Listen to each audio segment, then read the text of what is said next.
उदयपुर गाँव रे मंगू नाम जने व्यक्ति रहुथिला। ता स्त्री बहुत बुद्धिमती थिला। मंगूर जमीबाड़ी नथिला। ता घरे से गाई छेली ओ कुकुड़ा आदि रखिथिला। दिने मंगूर स्त्री कहिला, आमर तो एते गाई अछंती, तमे गोटे गाई को नहीं बिकी दे आस। ए गाई भल क्षीर दउची, याकू बिकिले 200 टंका हेबो।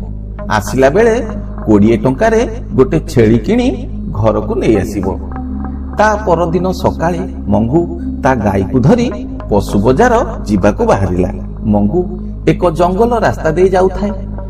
बहुत बाट चलिबा परे एक कूओ पड़िला। से देखिला से कूओ पाखरे जने व्यक्ति गोटे छेली को धरी ठिया होईची।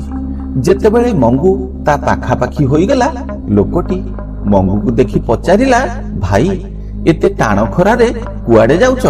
मंगू कहिला, गाई को बिकिबा को जाउची। ए कथा सुनी से लोक कहिला, मु ए छेली बिकिबा को नउची, मोर गोटे गाई किनिबार अछि तो पशु बजार जीवा को बाहरिछि। मंगू कहिला, मु भी ए गाई बिकी गोटे छेली किनिबा को चाहुची। लोकटी कहिला, तम गाई को केते टंका रे बिकिबो?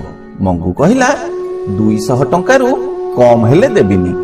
छेली धरिथिबा लोक कहिला, ए बुढ़ी गाईटा एते टंका हेबनी, पशु बजार चाल, तम गाईर सेठी मूल्य चाल करिबा। जेतिकी टंका धार्य हेबो सेतिकी देई मु तम गाई किनी देबी। एहा परे सेमाने पशु बजार आड़को चलिले।